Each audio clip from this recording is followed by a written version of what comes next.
Hi friends, வாங்க வடைகறி எப்படி செய்யலாம்னு சொல்லிட்டு பார்க்கலாம். இன்றைக்கி நைட்டு வடைகறி செய்ய போகிறேன். ஒரு வெங்காயம், கொஞ்சம் கருவேப்பிலை, பச்சை மிளகாய், 2 தக்காளி, கொத்தமல்லி, இஞ்சி பூண்டு பேஸ்ட்டு, பிரியாணி இலை, பட்டை, சோம்பு, கடல் பாசி,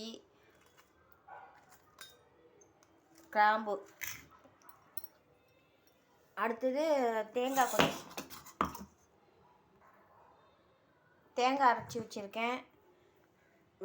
வடைகறிக்கு கடலைப்பருப்பு அரைச்சி வச்சுருக்கேன் சோம்பு போட்டு. வாங்க ஃப்ரெண்ட்ஸ், எப்படி செய்யலாம்னு சொல்லிட்டு பார்க்கலாம். வாங்க ஃப்ரெண்ட்ஸ், எண்ணெய் ஊற்றியாச்சு. பட்டை, கிராம்பு, சோம்பு அதெல்லாம் போட்டுக்கலாம்.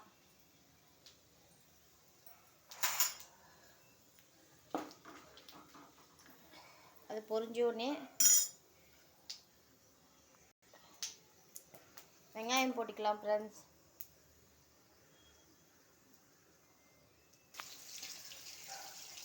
பாருங்கள் ஃப்ரெண்ட்ஸ், வெங்காயம், பச்சை மிளகாய், கருவேப்பிலை, உப்பு கொஞ்சம் வதங்கத்துக்கு போட்டு வதக்கிட்டு இருக்கேன் ஃப்ரெண்ட்ஸ். வதங்கினோடனே அடுத்து என்ன போடலான்னு சொல்லிட்டு பார்க்கலாம்.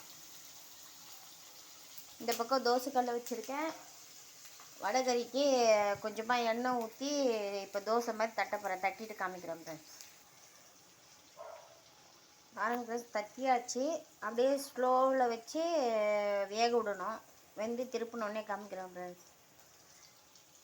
இந்த பக்கம் வெங்காயம் வதங்கிட்டு இருக்குது.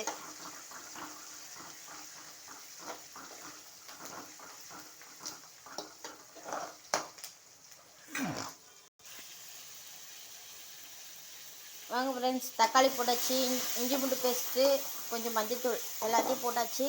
அப்படியே வதக்கி விட்டுக்கணும். ஃபுல்லாக நல்லா வதங்கினோடனே காமிக்கிறேன் ஃப்ரெண்ட்ஸ் அடுத்து என்ன போடணும்னு சொல்லிட்டு.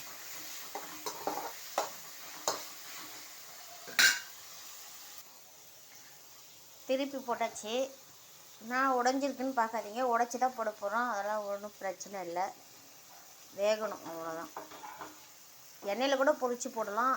எண்ணெயில் பொரித்து போட்டால் நிறைய எண்ணெய் குடிக்கும். அதனால் தோசைக்கல்லில் வச்சு போடுறோம். அடுத்தது அரைச்சி தேங்காயை ஊற்றி வதக்குறோம். நான் எப்பயுமே இப்படி வதக்கும் போதே ஊற்றி விட்ருவேன்.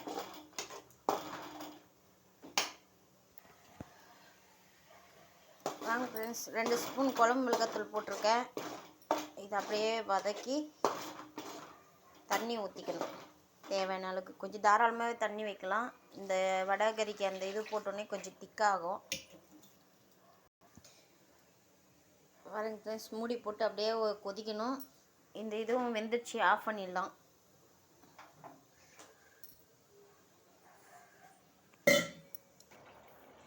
பாருங்க ஃப்ரெண்ட்ஸ், தூளாக உதுத்தாச்சு. குழம்பு ஒரு 1/4 ஹவர் கொதிச்சிச்சு. இப்போ அதில் போட்டுக்கணும்.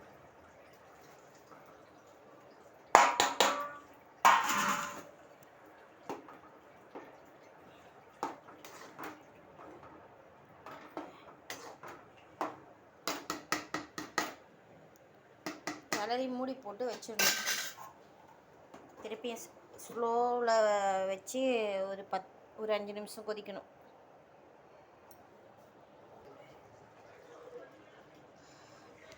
வாங்க ஃப்ரெண்ட்ஸ், வடைகறி ரெடி ஆயிடுச்சு. பாருங்கள், திக்காயிடுச்சா? அவ்வளோதான் ஃப்ரெண்ட்ஸ், அடுப்பு ஆஃப் பண்ணிடணும். நடுவில் ஒரு வாட்டி கிளறி விட்டேன். அவ்வளோதான் ஃப்ரெண்ட்ஸ், ஆஃப் பண்ணிடணும். ஆஃப் பண்ணி மூடி வச்சாச்சு. அவ்வளோதான் ஃப்ரெண்ட்ஸ். பிடிச்சிருந்தா லைக் பண்ணுங்கள், ஷேர் பண்ணுங்கள், கமெண்ட் பண்ணுங்கள், சப்ஸ்கிரைப் பண்ணுங்கள், சப்போர்ட் பண்ணுங்கள்.